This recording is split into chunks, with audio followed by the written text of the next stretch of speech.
Bienvenue dans ce nouveau numéro de 7 à la une. Vous le savez désormais, votre hebdo préféré est à retrouver tous les mardis dans plus de 700 points de dépôt de la Vienne, ainsi que sur Internet et nos réseaux sociaux. On découvre ensemble rapidement quelques-uns des sujets à lire dans nos colonnes et on retrouve juste après notre invité. Cette semaine, à 20 jours du premier tour des élections présidentielles, qui aura lieu pour rappel le 10 avril, nous allons à la rencontre des jeunes. Pourquoi certains, à tout juste 20 ans, ont-ils décidé de soutenir un candidat et de s'engager dans une campagne de terrain ? Pourquoi d'autres ont-ils l'impression qu'on ne leur donne pas les clés pour comprendre, voire qu'on les instrumentalise, et malgré tout n'ont qu'une hâte, pouvoir voter ? Contrairement aux idées reçues, donc, la jeune génération est loin de se désintéresser de la politique, elle est prête à agir. Agir à leur échelle, c'est ce que font depuis 3 ans Daniel Parda et Lakhdar Attabi. La première est juive, le second est musulman, ils se sont rencontrés par hasard, ils se sont revus et d'autres les ont rejoints pour échanger. Tous les 2 mois, ils se retrouvent pour discuter et fraterniser, notamment autour des fêtes religieuses des uns et des autres. À leur échelle, ils tissent des relations interconfessionnelles paisibles, une belle leçon de vivre ensemble et un joli pied de nez à la politique. Nous revenons sur une autre belle histoire, économique celle-ci, avec Technique Solaire. Le 7 avait rencontré les 3 co-dirigeants en 2009 à Migny-Ausence. À l'époque, l'entreprise avait à peine 1 an, les panneaux photovoltaïques tenaient presque du gadget.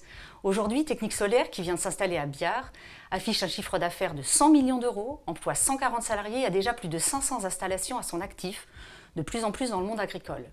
L'entreprise, on le voit, a su se faire une place au soleil. Les riverains du 34 avenue de la Libération à Poitiers aimeraient bien, eux, conserver le soleil dans leur jardin. Un projet immobilier fait planer une ombre inquiétante sur leur quartier. Alors, ils ont décidé de s'exprimer. Et ils ne sont pas les seuls.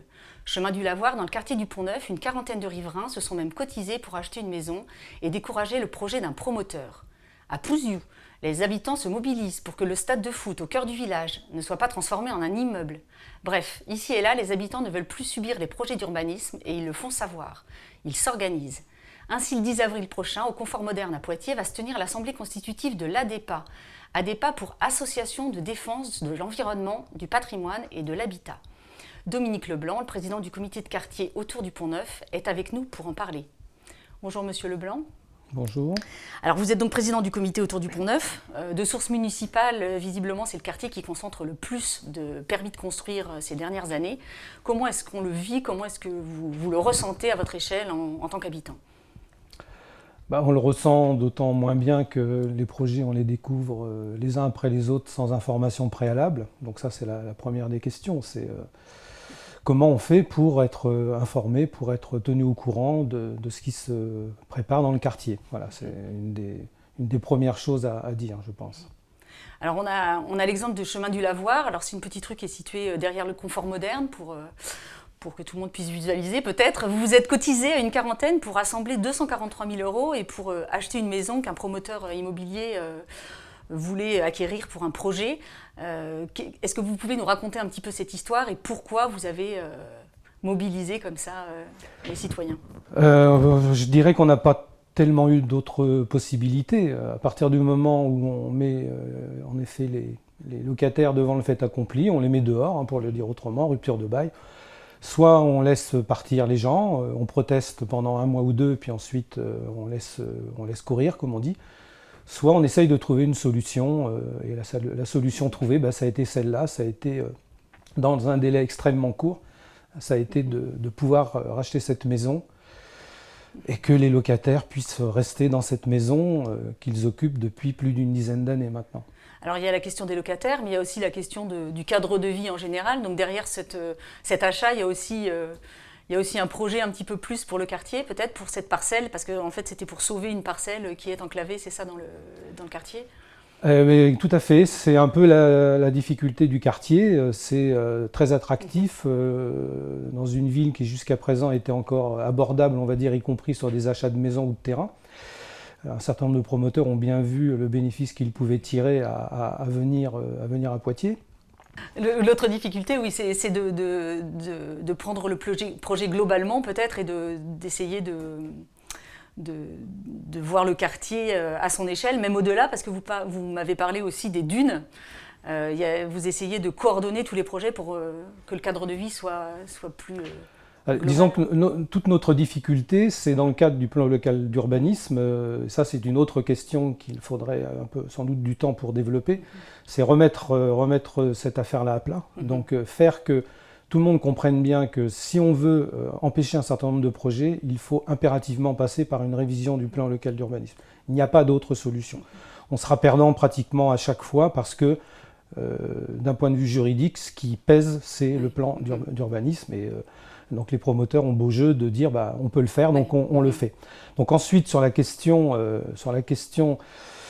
stratégique, pour nous, c'est le positionnement du quartier. C'est clair que le quartier du Pont-Neuf concentre à lui tout seul une bonne partie des permis de construire accordés ces 2 ou 3 dernières années. Et donc ça met en tension clairement le quartier. Que ce soit sur des maisons, mais aussi sur des terrains, en effet, que ce soit le secteur autour du lavoir, puisqu'il y a actuellement une parcelle en cours de construction, qui est d'ailleurs à moins de 100 mètres de la fameuse parcelle qui a été sauvée, on l'espère, définitivement. Et des projets, on en découvre pratiquement tous les jours, un nouveau depuis la semaine dernière, par exemple, dans le secteur de la rue de la Plaine.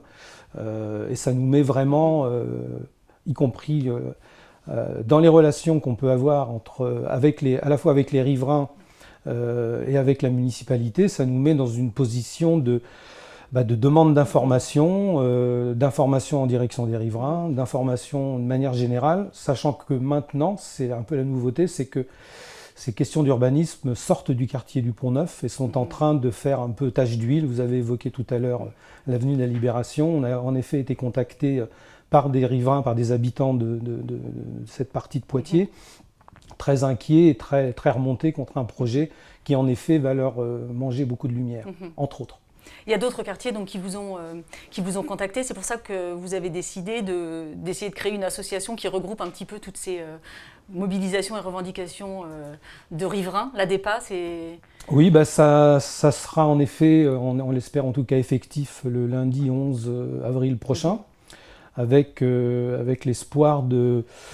On n'est pas trop inquiet sur le fait d'attirer des gens. On a quelques échos déjà d'une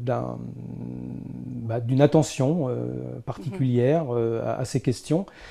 En effet, les problématiques d'habitat, d'urbanisme, de logement, de patrimoine, ce seront des sujets que nous serons amenés, avec les compétences des uns et des autres, mais que nous serons amenés à développer dans les prochaines semaines et les prochains mois, ça c'est tout à fait sûr.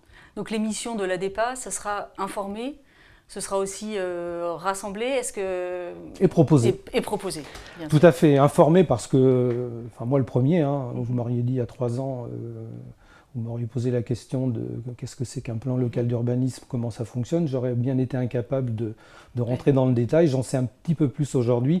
L'idée c'est quand même d'amener un maximum de personnes à essayer de s'approprier toutes ces questions, qui ne sont pas des questions techniques. Je pense que c'est la première des choses. Les politiques urbaines, il y a une politique urbaine, il y a politique, ça veut dire que comment on fait pour que les gens soient réellement citoyens ou citoyennes dans cette affaire et puissent s'approprier l'information.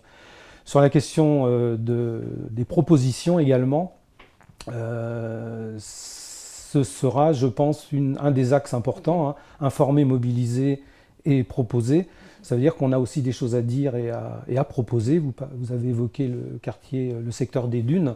Comment on peut, au bénéfice de la population, aménager un terrain en y mettant de la verdure, même s'il y en a déjà, des arbres fruitiers, une petite forêt urbaine, puisque c'est un peu le concept à la mode en ce moment. Mais comment on fait pour faire que les gens soient dans la participation. Voilà, donc on va essayer de développer cette partie-là aussi de l'activité de la future association. Très bien, donc on le rappelle, c'est au Confort Moderne, le 11 avril à 19h30. Jusqu'à 21h, nous sommes contraints au niveau horaire, mais voilà. Et on essaiera en 1h30 de commencer en tout cas à faire le tour de la question. Très bien, merci beaucoup d'avoir été avec nous. Quant à nous, cette édition de 7 à la 1 est terminée. On se retrouve mardi prochain. En attendant, n'oubliez pas de multiplier les sources d'informations, en commençant par le 7, bien sûr. Bonne lecture et bonne semaine à toutes et tous.